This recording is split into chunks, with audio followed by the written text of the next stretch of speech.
With this, I would like to start with our next speaker. It is Matthias. Matthias, are you there? Yes, I'm there. Hello, everybody. Well, welcome to the stage. Of course, you're going to talk about how technology can enhance organizational structure and the FP&A collaboration, which we will hear much more of. So, in general, how do you see technology nowadays within the FP&A? Because in the previous case, we saw it was really enhancing change. Well, I think it's one of the most important drivers and the most important enablers for having modern FP&A processes and tools within any institution.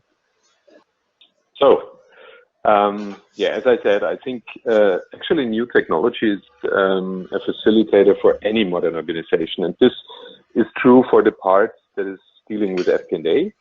And this is true for a decentralized, for a centralized, or for a matrix organization. And I have three examples that can show a little bit what I'm talking about. So one is collaboration, one is enablement, and one is self-driving software. So if you look at collaboration, we already have the situation today that things like instant messaging, screen sharing in a way that you do not have to set up a kind of a meeting, but you can instantly share your screen with a colleague who is working in a completely different location, and maybe also combine it with an integrated video call, is something that we use in our daily business already. So I think this is already the basis for a big portion of the work that is going on within our organizations. And it's a very good example of how technology is enabling here and is making things possible.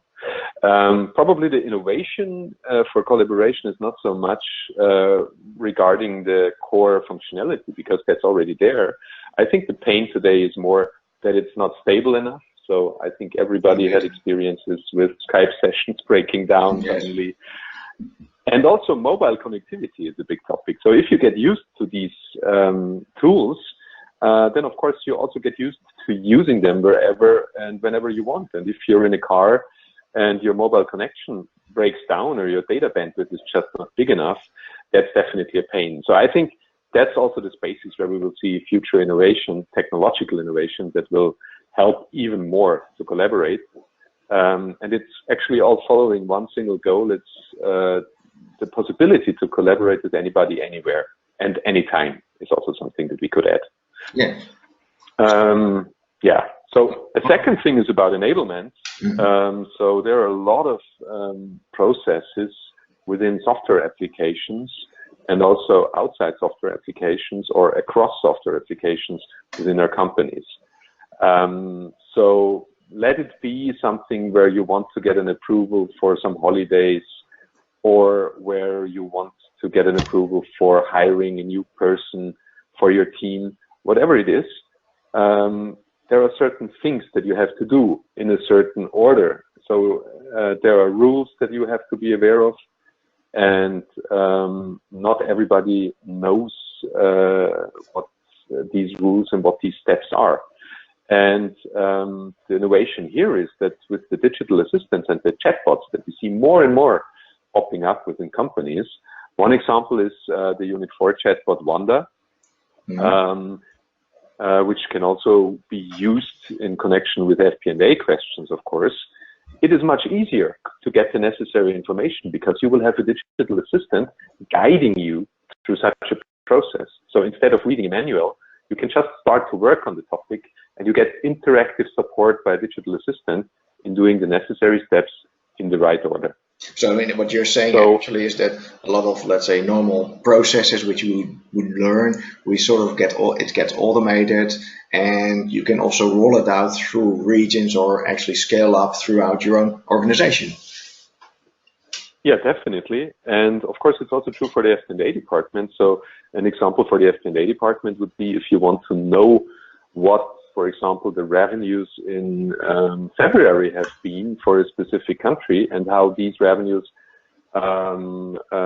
made up against the budgeted value, then that's a question that you could also ask a digital assistant, and you would get an immediate answer. and maybe even ask for a little chart visualizing this, instead of calling a guy in the finance department and taking away a portion of his valuable time that he might need for other topics. Right. So the overall goal is to get the needed information as fast and as comfortable as possible. Yes, I see that you get information. I see that collaboration really is coming center stage for further elaboration on any kind of project or advances, or even if you need information from supply chains, or if you need contract approval, etc. So I see that you get a lot of time advantages, because people will, let's say, be able to focus on their work instead of focus on processes and other stuff. So what else do you think for FP&A? What services or technology improve the delivery of services for that? We will have a look at a specific example a little bit later on, where we will talk about driver-based planning. So let's get back to that a little bit later. If you take the things that I've just been talking about, so the collaboration piece, the enablement piece, the self-driving software, which is actually about having more intelligent software systems that really take work away from you, doing work for you instead of creating even more work for you. And if you combine this with software as a service, which is already a new paradigm that we have, and that makes it possible to make a tool that you have based on software as a service basically available to anybody, anywhere, immediately, there is a certain impact on the different trends that we also can see in our organizational culture and in the organizational structures of our time. So especially, we have a situation that more and more companies are working with freelancers, and also a lot of people also talk about the gig economy, where specific people work for a specified time on a project or a certain task, and then they jump to another thing. So like doing gigs as a musician, and all these technologies that we have been talking about are making it possible to have this kind of organizational structures. So they help with onboarding and enablement of these freelancers and gig workers. Of course, also with onboarding enablement of any employee that you have within the company. They also help you with the task management. So if you have decentralized teams that take care of specific tasks, also in FP&A, it is important that you can keep track of that. And that's also something that you can do with the technologies that we're talking about.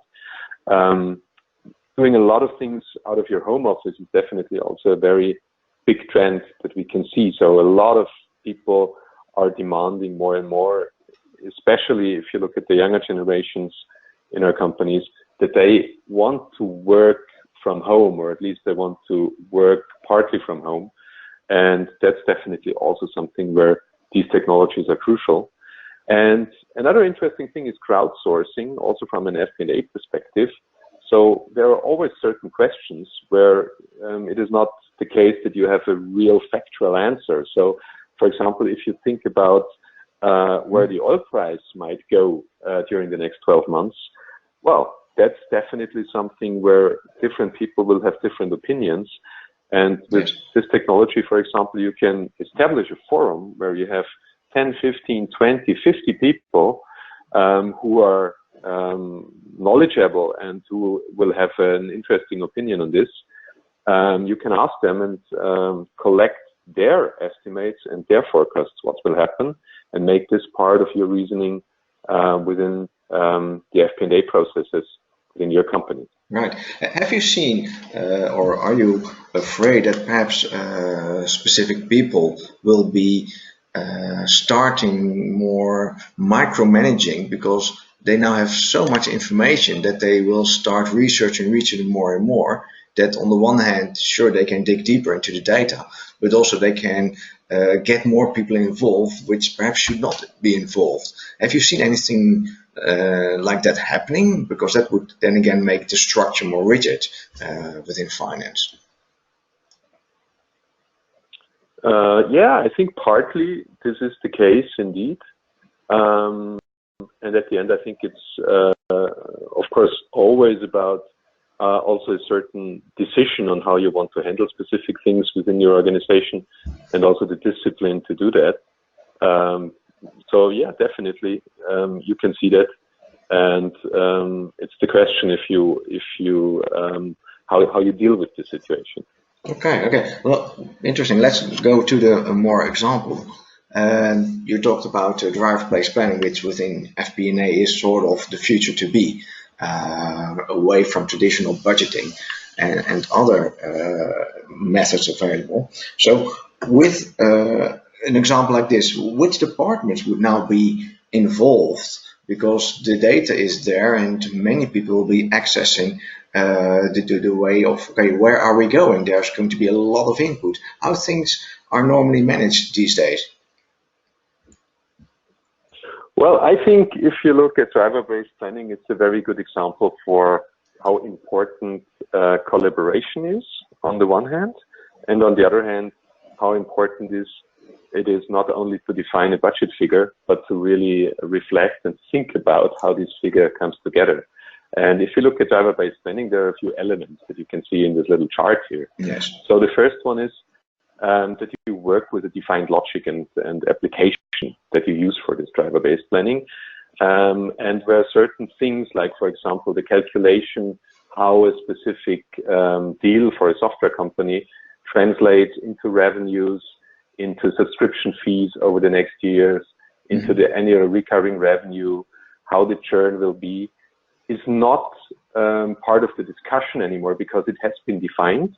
And you can use the calculation logic. So you can really focus on the underlying assumption of your planning, and you don't have to discuss again and again how the calculation rules are. In the next step, the important thing is then really to deal with the assumptions, and I think that's the core topic. Yes. So if you look at the driver-based planning, let's say we talk about a sales plan where we say, okay, we have a team of 180 quota carriers in sales. That's the little dialogue that you can see at the upper right-hand side here. And well, these 180 quota carriers, with the new product functionality of feature that we're going to offer, will be able to increase their win rate. So from 33% that they have today, they will be able to increase their win rate to 40%. And this will result in an additional sum of 25k euros of bookings per month per quota carrier. So that's a really, really interesting thing that is at least as important as the number that is the result of this whole calculation. So to work collaboratively on these assumptions and to define which assumptions are the ones that we want to take into account is really core for driver-based planning. And of course, also to comment this and to document it so that at a later point of time, you can still understand what the reasoning was. Yeah. And in the next step, it's also important to simulate the impacts. So what would the situation look like if the win rate would not increase by 7%, but only by 4%? So what's the elasticity in terms of influence of a driver on a final result, to play around a little bit with this and to get a feeling how strong will a change be if you have a change in the driver. Right. Do you have a question, Richard? Yes, it does. The one thing I think always, also from a risk management point of view, next to forecasting, all these assumptions, of course, are, I think, now nowadays a result of a conversation. You know, you have the narrative when you have the results, but before that you have the planning assumptions. And do you also see that people outside FP&A, or let's say more non-accounting financials, are getting involved into this planning, because it means what I see, that technology is actually forcing them to get into the business to understand the business processes themselves and legal constraints and commercial interests, etc. Do you also see that happening, that the scope of the financial is widening up as also the department is opening their doors? Oh, definitely it is.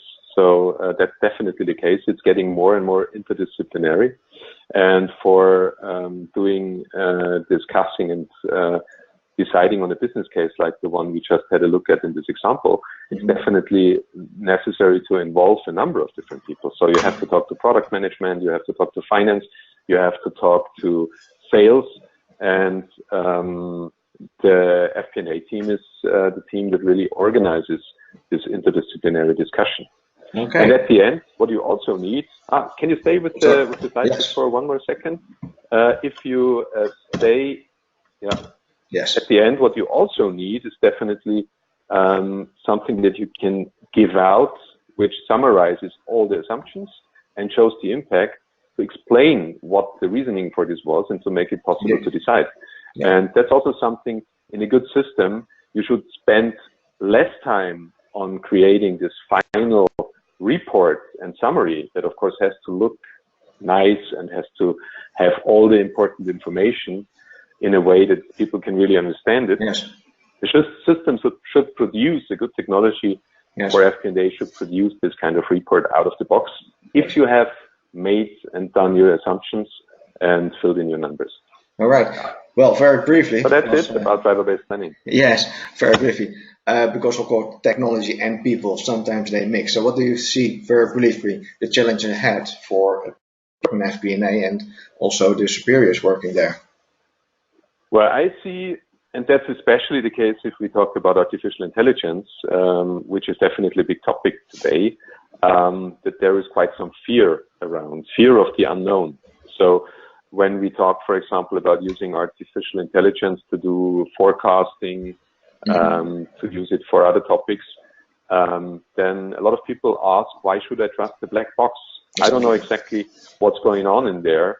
And this artificial intelligence might take over things and might produce results, but I don't have a clue where they come from. Yeah. And another common fear is also that people are really in fear of their jobs to some extent. So there are people who say, if this goes on like it does at the moment, what will happen to my job 5 years from now? Will this be something that an intelligent software system will take over? Yeah. So that's two very common fears that I see there. All right. And actually, if we look at the answers, it is indeed the case that artificial intelligence cannot really explain itself very well. Yeah. So artificial intelligence can come up with results. Yes. But it's not really possible to explain why it came up with these results. So it's not able to explain to you, well, I thought about this and I thought about that, and because of this reasoning, I think that the revenues will go up by 10%.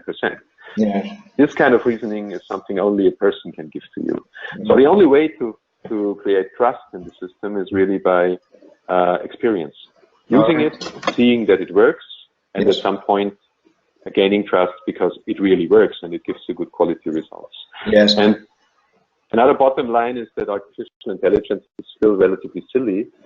So I think instead of taking over jobs, it will just create space because it can take over the more simple jobs so that there is more time to focus on the more value adding and also more sophisticated things in the FP&A spectrum that only people can do. Yeah, indeed. Actually, what I find very interesting in your last slide is that all the scientists, data scientists, AI experts are actually what is happening. If you look at the previous presentation, people now work directly in the systems and they do not spend hours and hours with Excel anymore because they are starting to learn to trust the systems and they see that all the data and information is there. So very briefly, you actually are confirming that companies which are ahead of the curve are already working in this way. Well, I mean, what we already see today is that a lot of companies start to hire teams of data scientists and artificial intelligence experts to deal with the topic. And what they typically do is that they do projects. They focus on a specific thing, and with really expert knowledge and a lot of time that they put into this, they try to come up with solutions. And these solutions sometimes are really interesting and they work well. Yes. On the other hand, we also see that this is just too slow for doing it on an ongoing basis. So what will come in the future, from my perspective, is going to be a much more embedded artificial intelligence and machine learning functionality, which will be integral part of the software systems, and which users can also use who do not really have a clue about how this stuff really works. Indeed. So where a user can decide, okay, I have information, historical information, where I think it has a relation to what happened on our bookings and revenue side, and I just want to feed it into the system and try it out and see what kind of a result will I get. Will the forecast will be of better quality or not? And actually, that's what I see for the future. And this is combined with the shift of tasks. So there will be more and more tasks that the systems will take over. Again, to give the people who do the sophisticated things more time. Matthias Thurner, thank you so much for sharing your visionary thoughts and thought leadership on how technology will structure and enhance organizational structure.